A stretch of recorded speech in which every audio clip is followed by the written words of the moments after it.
Pop and politics. Florida's annual legislative session begins Tuesday with a lineup of hot-button issues. We will have a preview. It just overwhelmed me. The stress overwhelmed me. Personal and public struggles. Miami Gardens again in the headlines with the arrest of the now fired police chief. And coexistence between Cuba and the United States. Poco a poco, step by step, U.S. and Cuban diplomats hold a second round of normalization talks, and they say they went well. Embassies could open as soon as April. Good morning. Welcome. Great to have you with us to cover a lot of ground and a big week of news, including the arrest of the Miami Gardens police chief. But we begin with the state legislative launch. When the annual 60-day session opens on Tuesday, state lawmakers are going to confront a long list of big-ticket issues, including Medicaid expansion, medical marijuana, fewer school tests, fixing a broken prison system, among many others. And with us live today to preview what's to come, Florida Senator Chris Smith, Democrat from Fort Lauderdale and the former Senate Democratic leader. Senator Smith has been a state lawmaker since 1998. And State Representative Jose Felix Diaz is a Republican from Miami, first elected in 2010. He is the co-chair of the Miami-Dade delegation, also chairs in the House the Regulation Affairs Committee with some big clout over there. Jose, great to have you. Chris, great to see you. Thank you. Thank you for being with us today. So what are your top priorities? Let's begin with you, Senator Smith. As you head into the session, what's at the top of your list? Well, the number one thing is trying to convince the House for Medicaid expansion. I'm sure we'll talk about that. Yeah. Healthcare is a big issue in my community, and with what's going on in Washington with the funding of hospitals, we have to look out for the least, the lost, and left behind when it comes to healthcare. And so working with the Senate and trying to convince the House to try and do something when it comes to healthcare this year. Yeah. Representative, you're the co-chair of the Miami-Dade delegation. Is the Dade delegation's priorities vastly different from those in Broward? I don't think that they are. I mean, the priorities are usually unanimous consent. You have bipartisan support, and it's always a symbolic gesture of good things that you want to accomplish. Representative Diaz, over the last 2 years when Will Weatherford was the House Speaker, neither he and later or initially the governor or many other members of your party said, we don't want to expand Medicaid. The governor said, initially at least, because this $51 billion, the Fed said, take $51 billion, please. And the governor said, well, okay, except I don't trust you to pay the 90% after the first 3 years. Now, have those attitudes changed? Well, I think that I'll backtrack a bit and say that the House has never specifically said that they don't want to expand Medicaid. The House came up with a package to expand Medicaid on the backs of the state budget. The big fear was that the federal government is in crisis. It can't pass budgets, it can't balance budgets, and they're not a willing partner, which has been exhibited this week when they've already... I don't mean to jump in where Chris Smith should jump in, but if John Kasich, a Republican in Ohio, the governor, and Jan Brewer, a Republican governor in Arizona, and I think there's yet a third, if they all said, sure, we're going to take the Medicaid money. In fact, I think Rick Perry in Texas even took. Well, we're not Ohio, we're not Arizona. We do have a large Medicaid population as is, which is taking a third of our budget, the healthcare budget alone. It's a big chunk. So as you add a million new lives, you have to make sure that your state can handle it all in case the federal government pulls back on their promises like they're doing now with the LIP program for low income. A good case scenario is that since 1.6 million Floridians have signed up for the Affordable Care Act, more than any other state, isn't that a clear sign to the legislature that Medicaid expansion and I wouldn't say that the federal government's pulling back on LIP, but I use that as an example of we should be able to work with the federal government because we have been getting healthcare dollars from it from years through the LIP, and LIP is the low-income pool for hospitals to take care of people, indigent care. And the feds have been funding that for decades. Is that the in crisis Florida. component in this, the lip pool? That is the... Because if we don't expand, the federal government said, we've been giving you this money to take care of indigents in hospitals, and if you don't expand Medicaid and get more people in Medicaid, we're not going to continue to help fund lip dollars, which would be a tremendous blow to South Florida. Which is ridiculous. I mean, the fact that you can hold people hostage and use low-income people as leverage to try to get something political passed, I mean, it just shows why the federal government's so broken, because they do play politics with everything. Representative, to reduce it to kind of nitty-gritty terms, the Jackson Health System, which treats the most indigents of Correct. any in South Florida, the North and South Broward hospital districts treat plenty too. But Jackson particularly is on the verge of losing, I don't know how many millions of dollars. I read $100 $100 million. Yeah, it's a huge hit. I mean, Jackson is the largest If this contributor. low-income pool is not renewed by Washington, so, I mean, there has to be a huge lobbying effort by lawmakers, by the governor. Absolutely. There's a huge effort to continue LIP. We totally expect, and we were talking about this before the show, that we'll probably head into a special session if LIP is not renewed in June. That's what everybody's kind of expecting at this point. We're playing a game of chicken with the federal government, but it's just too important, especially for our community. We're the largest contributor to the LIP pool, the largest recipient, and if it were to disappear, it would be catastrophic for Jackson. Yeah. Move on to something, Senator, you mentioned education. Yes. Just this week, the governor signed an executive order to eliminate at least one test. Finally. Testing, and the amount of testing and the dates of testing is huge. There are bills being filed to limit that. What is the intention there? Well, I think, well, you mentioned I was elected back in '98, and that's when we began all this high-stakes testing with the A+ plan with Governor Bush. And we've seen through the years how this testing has affected kids and affected education, where teachers were teaching towards the test. Well, now we're coming to the back end of that, and the Senate is passing bills to take away some of that testing and allow some of the testing, like the advanced placement testing, to take to be used in lieu of some of these high-stakes testing. And so the Senate is moving forward to try and do what educators have been telling us for years: let them teach instead of teaching towards a test. Yeah. And what about in the House? Do you think there's a willingness there to say, yeah, we're testing too much? Yeah, I think there's an appetite. I think the voters have spoken. I have seen it in my house because my mom is a teacher, my wife's a teacher. So I hear all the horror stories. There are reasons why you want to test kids. Absolutely. So you could compare them. But it has become too extreme, and you have seen the governor pull back, and you'll see the legislature pass bills to limit tests this year. But more immediately, what happens? I mean, this is the first year of what they call the Florida state standards. I think next month are the first tests. So what happens to the consequences of those numbers this year? Do you file an emergency bill to, as some of the superintendents that I've seen around the state, including in South Florida, saying, you know, test as a baseline, but don't place the consequences this year on. Well, I think what we've been talking for years is let's do more diagnostic testing. Instead of testing at the end only, let's test at the beginning, see why Johnny can't read, and then apply what the results of those tests to Johnny's education throughout the year.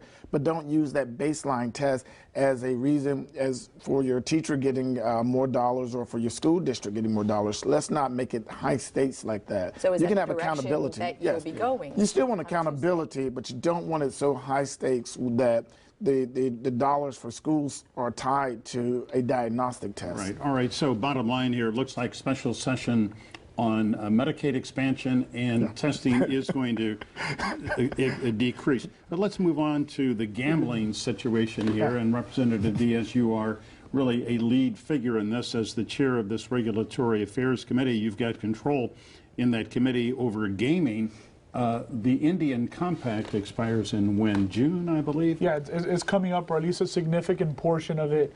So that's going to be the epicenter of the battle, whether that compact increases or not, because all told, it's over $200 million that we usually count in our budget, which the governor and the House are not counting this year. And for anybody who isn't familiar, in return, the Seminole tribe gets the exclusive right to various table games. Correct. But then, Chris Smith, you've got all these huge gambling interests that are on the sidelines, well, not that far on the sidelines, pushing you and a lot of other people and saying, let's have destination resort casinos, let's do all kinds of stuff. Well, South Florida has a lot of the pari-mutuels, and so when it comes in, and Representative Diaz's committee is going to be crucial because all of them are coming into one bill. So you're going to have destination resorts, you're going to have pari-mutuels, you're going to have whether we have dog racing, whether we don't have dog racing, what's the tax rate, is all coming into one bill. And the fear with that is, does it become too heavy? Because that's the thing in Tallahassee. If you put it all together, It's too heavy. It's not going to move. We take a quick break. We'll pick up right where we left off when we come right back. Stay with us.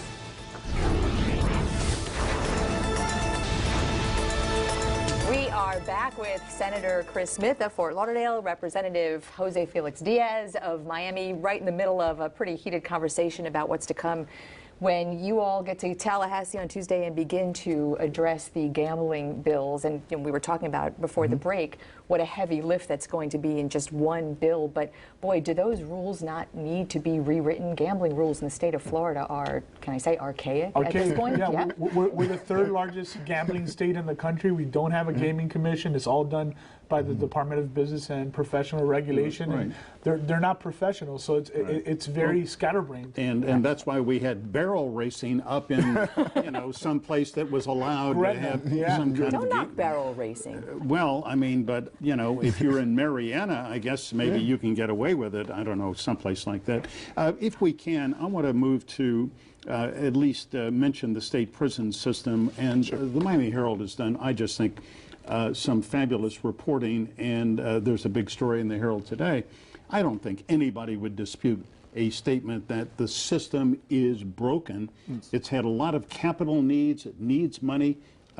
Chris, is there going to be some money to fix the prisons and hire more corrections officers? And I think that's the problem. With the governor over the past couple of years is really into shrinking government. And shrinking government sounds great, but then when you're shrinking government, you're laying people off, then you get a morale problem with correctional officers, and you don't have enough correctional officers. And I think and they work double time and double shifts. Happen. And that's when a lot of and so when you talk about shrinking government and less government, sometimes you have to really look into the details, and you get problems like corrections department, you get problems like DCF where people have more caseloads.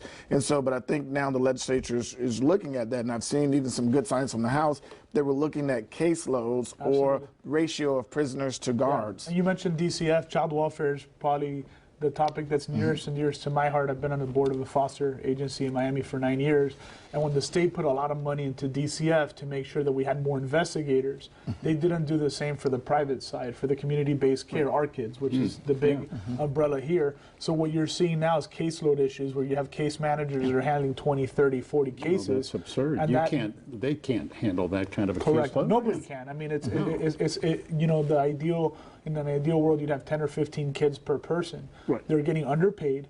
They have such a huge caseload, and now what you're having competition between the individual agencies, stealing employees away. So you lose a lot of time learning cases. So it's a real bad system the way it's played out. And I would expect a lot more money for prisons and for DCF this year. Right, and just to be sure, we're not just saying throw more money at it. Throw targeted money to get people with lower caseloads and a better ratio of guards to prisoners. And does the whole mental health issue play into that too? And just on this program a few weeks ago, Steve Leifman, the judge who is in charge of the mental health project in the 11th Circuit here, a real advocate. Admirable person. He was saying that his sense is in Tallahassee that there is a renewed focus on mental health funding. Well, just last week, the Dade delegation made mental health funding a priority for the first time since I've been there. And it's a national crisis. It's not a Florida crisis. We've been seeing 60 Minutes after 60 Minutes special just on how severe this issue is and how we used to put all these people in jail. And now we're realizing that if you spend money correctly, you can keep them. Because it spills over to homelessness, it spills over to crime, it spills over to a lot of things if you're not taking care of the root of it, and that's the mental illness part.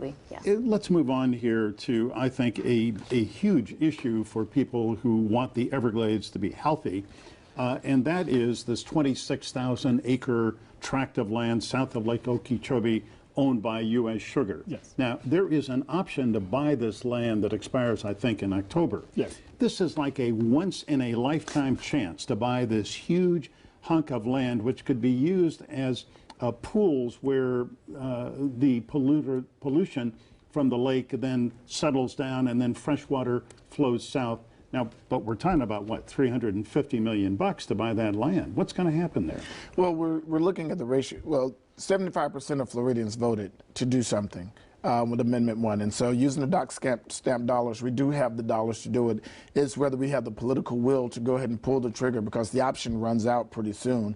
And I don't know if the legislature or the governor has the political will right now to go ahead and pull the trigger on that deal. Political will how? What are the details of political will? Is it the sugar lobby? No, I don't think so. I think that Amendment 1 spoke for itself. People want clean water.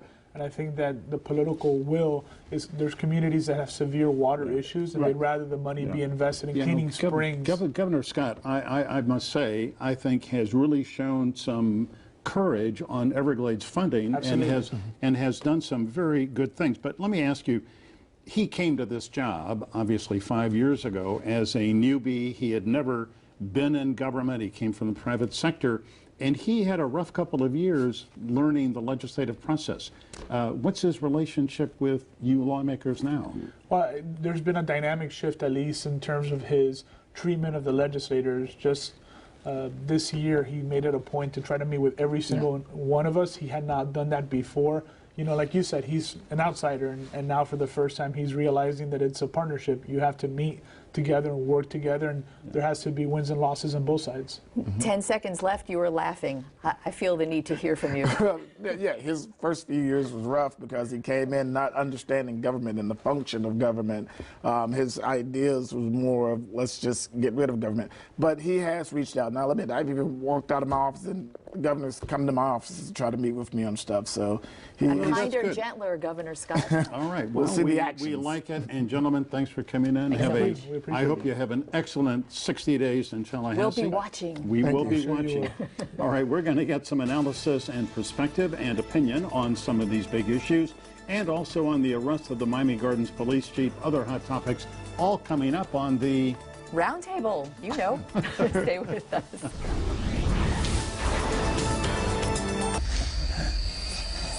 You have heard from lawmakers gearing up to grapple with some of the state's most pressing issues starting Tuesday. And now it's time we hear from the people who watch them and challenge them. It's time to take it all to the roundtable. Katie Fang is back with us. Glad to see her, a former prosecutor now in private practice in Miami. Marlon Hill, also a Miami attorney, civic activist, and a radio broadcaster. And Sean Foreman is back with us as well, a political science professor at Barry University, and recently co-authored a book on local politics and mayoral elections called The Keys to City Hall. Welcome, everybody. Thank you for being here. All right. Sean Foreman is the political scientist in this group. You just heard a Republican, a Democrat, who philosophically I think are far apart, but boy, they seem to be agreeing about what is important in this legislative session. Because session didn't begin yet. Give them a few days to start fighting, and it's great. Touché. Right, but you know, we hear a lot of this from members from both parties and from Dade and Broward delegations. We have a lot of common issues that they talk about down here, but when they get up there, the party politics, the fundraising gets in the way. But you know, you just scratch the surface with water, corrections, education, medical marijuana, Medicaid. There's a host of tough issues for them to deal with. Of course, but you know, the split is not so much Dade and Broward. The split, or party even, split is North Florida, South Florida, is it not? When you get up to Tallahassee, there are competing interests far different than what we know in Florida South Florida. is a special place. It's not just North and South Florida. The rules are different here? It's 3 different Floridas, different colors, purple, red. What are we? What do we want to be? This session, I think, is all going to be about the money. You know, the economy is growing, it's recovering. Is it not always? Well, not always. We have a recovering economy. We're going to have a surplus now of well over $1 billion. It's led by Republican governor, Republican Senate, Republican House, and they are going to have to resolve some issues as to how they want to serve dinner. Who's going to get what on the menu? Yeah. Katie Fang, as you look at this upcoming legislative session, what are a couple of things that you, as a person interested in the common weal, the public good, what are some things you would like to see lawmakers do? Well, it goes without saying the education is number one. It's As a always new going to mom? be number one. As a new mom, I find it to be important. And all of the issues that touch upon that touchstone of education. But as a former prosecutor and somebody who still deals actively with the criminal justice system, the prison system, as you just heard about, you know, as Marlon said, the funding is really going to drive this bus. And it's not going to be any secret that with the presidential elections coming up, who's really going to have a say? Florida is a major state, as we've seen. And so I think that the parties are going to advocate for what they want to see important, and they're going to look at their constituencies and say, what's important to you? I think for the first time in a really long time, they're going to listen to the people, because it is an election year coming up. And with education, you remember now we have a couple nominees that are from the state of Florida, potential nominees, I stand corrected, that their legacy,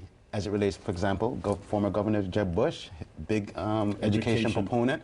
What the Republican House in Tallahassee does to impact that legacy going into the 2016, they're going to be paying attention to that. Boy, what blowback they've been getting from all sides, from teachers, from parents, from educators and administrators about this whole testing and the consequences and how far it's come. I mean, we had the superintendent on not too long ago that said this test that was tested in Utah is what we are, you know, being told we need to implement here, and the consequences. And you finally see that this is an education is top of mind in those bills being filed. And what do you think of that? I'm sorry, that's what I think is important. We're talking about education. What concerns me about the testing issue, however, is even when the governor came out last week and canceled the 11th grade English test, I overheard at the Katie Sorensen's Good Government Initiative this past week, where we were also talking about legislative issues, that the governor didn't inform the Department of Education about that. It caught them by surprise. Just did it unilaterally? And yes, and then the legislative leaders have their own agenda, and you throw in the potential presidential candidates who have connections to the people in Tallahassee, and I'm not sure they're all working on the same page on how to deal with the testing issue. You know, a question, and Marlon, let me put this to you. The governor has already proposed a tax decrease, and you know, on cellular phones and other things, you know, totaling roughly $900 million, almost $1 billion, and that's only possible because the economy is good, tax revenues are in good shape. But then you look at the capital needs of the state prison system, you look at other areas of the state where lawmakers held back money because they really didn't have money during the Great Recession. Now there's some money. Yeah. I mean, honestly, nobody's in favor of taxes, but maybe this is not the best time to be giving back. You know, let me just put it this way. If the governor wants to save me $40 this year on my cell phone bills, well, yeah, that's great, but, you know, I would rather that money be spent. Well, you know, the state legislature only has one bill to pass, right? They're required, the budget, right? So this is really going to be key in regards to what is going to be served at dinner. What kind of food fight are we going to have in regards to how this money is going to be divvied up? Yeah. You know, you have per pupil spending, another promise. You have the tax cuts that the governor's promising. You have Amendment 1 and where you're going to find the dollars to execute that. So this Republican leadership, which is fully led by Republicans now, are going to have to determine, one, who gets invited to dinner and who gets served what, especially for those citizens. Remember now, we're the third most populous state in the union, and there's a lot more food that needs to be served. What do you make of the whole Medicaid expansion issue that's going on right now? I mean, we talked about the low-income pool and the money that's on the table there, and what especially Dade and Broward stand to lose. And that's, you know, if you're not a Medicaid client, you're not focused on how important it is for someone to go without insurance and for the state to be able to expand Medicaid to a million more people. Katie, I mean, that's something that, what do you think? I think in theory, it sounds like a great idea. And are you going to actually make it happen? Are you really going to implement it? And more importantly, when it becomes a line item part of a budget, are people really going to look and see how that's actually going to end up happening? It's fantastic if it does. And when it does, it's going to be beneficial to everybody. But again, competing interests. Somebody's going to say something's more important in terms of their agenda to advance it versus just the Medicaid. Yeah. Sean, let me ask you this. On this possible purchase of this sugar land south of Lake Okeechobee, which would then relieve congestion in the estuaries and lakes on both sides, middle parts of Florida coast, you know, that really goes back to what Charlie Crist proposed when he was the governor Promised. Promised. He promised it. Well, okay. That was a Politicians campaign thing. promise well, and I still remember going down to the announcement at Marjorie's house in Coconut Grove when everybody was singing "Kumbaya," and it never happened. But do you think that there is enough consensus in Tallahassee to say, okay, let's bite the bullet and buy this land? There should be. There's the deadline that you talked about. Water is an important issue throughout the state. I wanted to mention on the tax, the $40 on your cable bill, supposedly for every $100 a bill. So let's say you're $300, $400 in cable and cell and satellite. So you might be saving $120, $160. That's a little more money in people's pockets. But we have to decide. Is it better to reinvest that in our water and our corrections and our education? What I'm concerned about with the water issue is that they have a big comprehensive bill ready to come out of the House right away. And part of that deals with privatization of some land. There's also the issue of cleaning up the springs. So there's too many issues muddying the waters. Then there's Amendment 1. I mean, how much of Amendment 1 will actually be driving that decision? I mean, there was a significant number of people who wrote that. All right, everybody, hold your thoughts, and there are many. I feel them there. Hold your thoughts. It's all good. We will be back with more Roundtable in just a minute. Live in our studio this morning, a typically robust roundtable discussion with the one and only Katie Phang, Miami attorney, another attorney, Marlon Hill, civic activist, and Professor Sean Foreman from Barry University. Let me ask you about, Marlon, this really, I think, sad situation in Miami Gardens where the police chief, Stephen Johnson, goes and he solicits prostitution. He gets busted.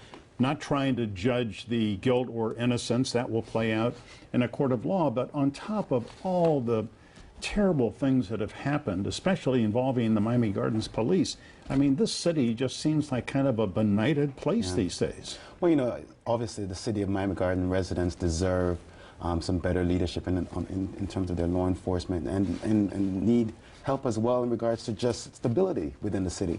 And first and foremost, the chief needs to zip it, hire an attorney like Katie or someone like that to help him to resolve those issues that he's having and get some help as well. But the mayor, I think, should reach out for someone outside of the state, outside of the city, get some strong law enforcement leadership to reassure the residents that their public safety is number one. Mayor Oliver Gilbert is a smart guy, and I hope, in fact, he follows that advice. I feel compelled to say some credit is due for the chief walking out and accepting his own actions and speaking to the public to whom he is beholden.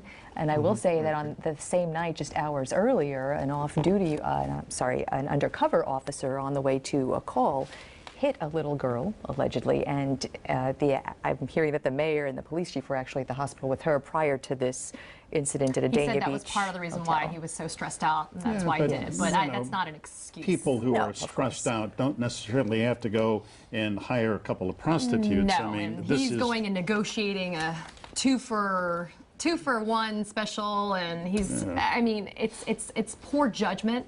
And as Marlon said, zip it. I think more than in two ways, I guess he needs to do that. But is this a family show? Can I just remind you? But he's got to exercise better judgment. He is law enforcement, and this is not some guy who's wet behind the ears. He was at City of North Miami. He was a police chief there. He was the city manager. Okay, so this guy definitely has been in the public eye. He knows what his responsibilities are, and he had just spoken out about the police shooting that had happened a few weeks earlier, and he exercised some poor judgment in what he said then too. So this is a huge wake-up call for him. I have to say, I'm not an attorney, but I'm not a big fan play of one Sting. on TV Sometimes, alongside these greats here, I'm not a fan of Sting operations. That's a different situation, and I'm also a little surprised that the chief got busted by the BSO. Whatever about that little code of silence amongst police officers. So I commend the BSO on that, truly. But it was surprising how quickly this went down. I mean, usually you get on suspension and step aside He and, was and fired wait for the case. immediately. He was fired immediately. I think because there is no court case that has to determine his innocence No, or the guilt city manager because he has came the out city and manager said has it. a discretionary power under the charter of the city of Miami Gardens to make those decisions, and I think he did the right thing on behalf of the citizens. All right, if we can, I want to move on to a subject that I covered this week as a reporter in Washington, the talks between the U.S. and Cuba about normalizing relations, although for a lot of people in this community, there will never be normal relations as long as somebody named Castro is in charge of the government. But Katie, it appears, according to Roberta Jacobson up at the State Department, that by April, there could be embassies open in Havana and Washington. I'm skeptical. That's not going to happen that quickly. I don't think it's going to happen because there's been this posturing that's happened on both sides. It's fantastic. I think it sends a wonderful message. But when is it actually going to make a difference? In 2012, at the last Summit of the Americas, Obama said, no Cuba. United States and Canada said no Cuba at the table. Why? Because they were not embracing human rights. What's changed? I don't know. I live in Miami, 90 miles away, 90 plus miles away. I don't see anything that's changed in terms of human rights in that country. So why is it now we're normalizing relations with them, and why are they now going to have a seat at the table at the Summit of the Americas? Well, that was President Obama's unilateral decision in December to do that, and human rights in Cuba has a very different meaning than human rights in the United States, and I think as long as everyone accepts that that is reality, What has then, changed Marlon, nothing's changed. What has changed is the conversation, Yes. right? And we are moving the needle towards a conversation of normalization. I definitely disagree. April is a little bit early. They're trying to get this in before the Summit of the Americas in Panama City, when all the presidents around the hemisphere again. I think the best they can hope for is a statement that we are on a path and we will soon have an embassy. I was told in Washington, John Kerry got his plane reservation to fly down to Havana there when the U.S. interest section becomes the U.S. Embassy. And if this all does work out, I think by the time that President Obama finishes his term, he will go to Havana too. I want you to hear a little clip from Washington. Josefina Vidal, who is the diplomat negotiating for the Cubans, in response to taking Cuba off the state-sponsored list of terrorists. And before that happens, no bank will do business with Cuba, and that is an impediment to opening an embassy. Listen to what she had to say. People are in disbelief every time they realize that Cuba has been included in the list of so-called state sponsors of terrorism since 1982. It has always been a political decision, not a decision based on real facts, because it's a fact of life, and the U.S. government knows about that from the territory of Cuba, terrorism has never been organized, financed, or executed or implemented against any country in the world, including the United States. Boy, I don't know that it was terrorism, but let's see, weren't there Cuban soldiers in Angola?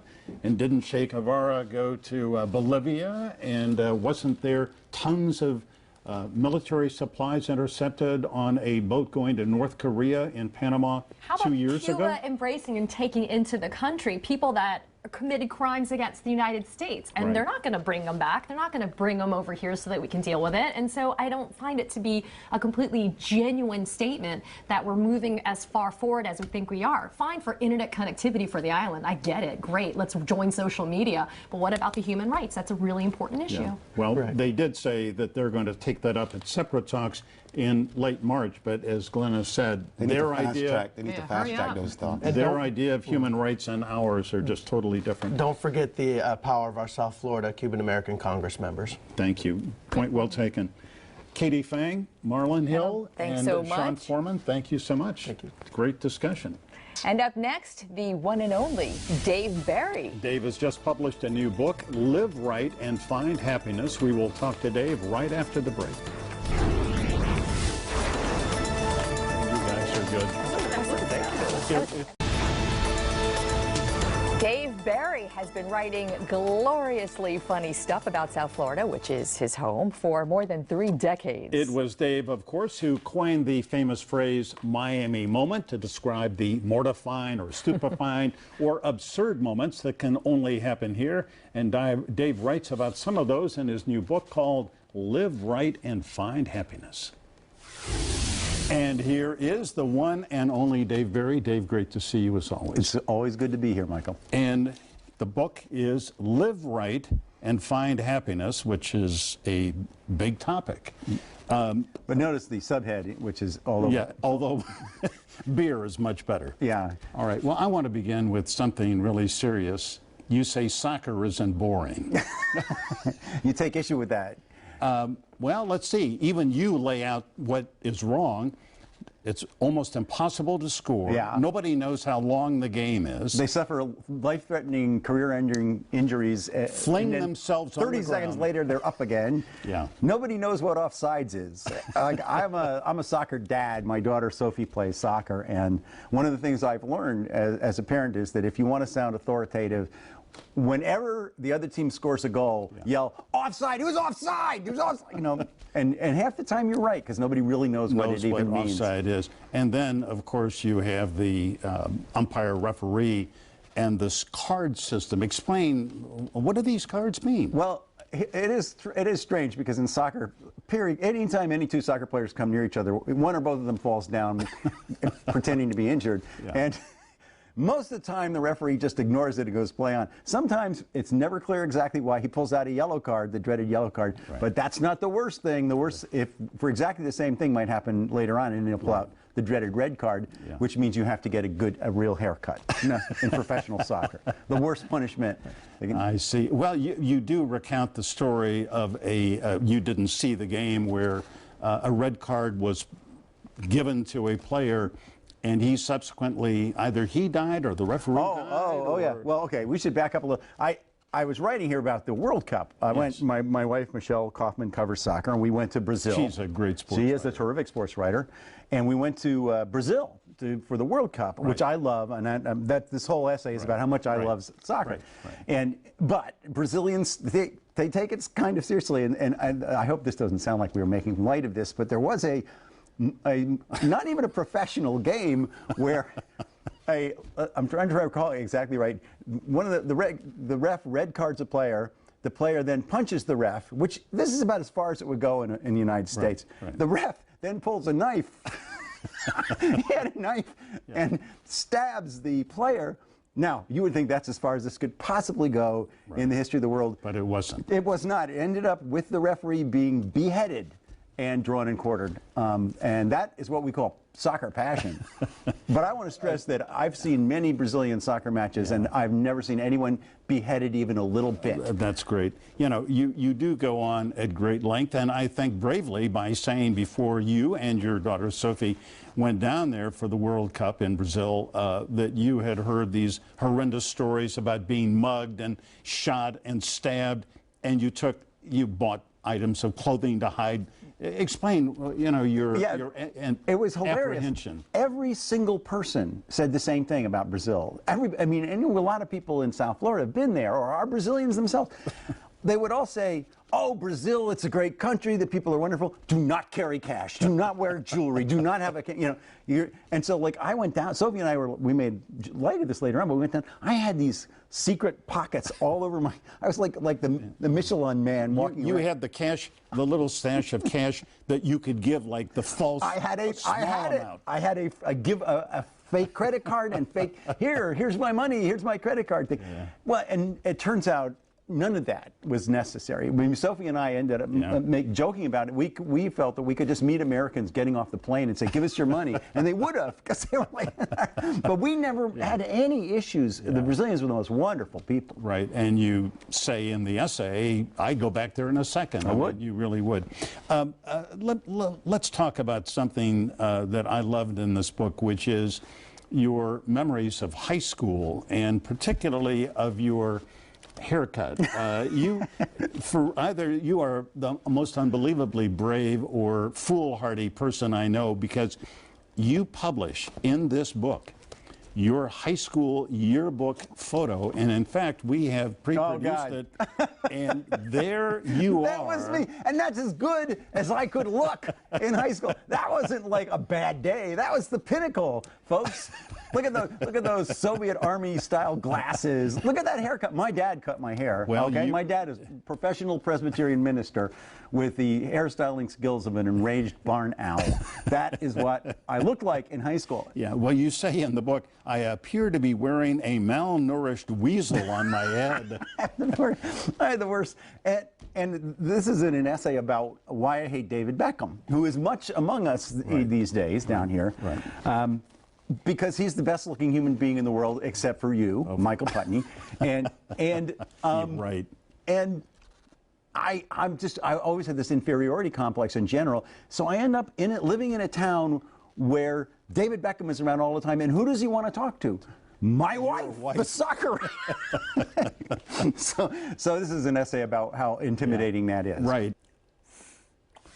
Oh, what a funny man. We have posted all of my interview with Dave Very on our website. You really don't want to miss any of it. And to see it, just go to local10.com. Up next, there's an app for that, but still no legal way for ride-sharing companies like Uber and Lyft to operate in South Florida. And that may be changing.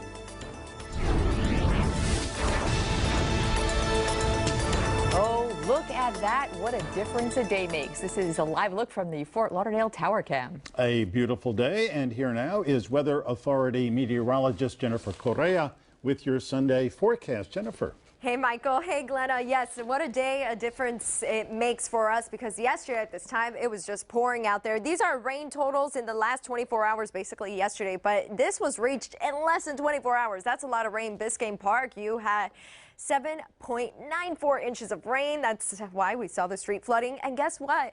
Only a little shower moving over the western parts of Broward County and the Everglades. We don't have to worry about it. This is a nice way to start off our Sunday and end the weekend as well. If you're just starting it off, head out, enjoy. It's beautiful out there. We have a lot of people at the beach. High risk of rip currents out there. Small craft operators, exercise caution if you're heading out on the water. And remember that today it will be warm. We're reaching highs in the mid-80s.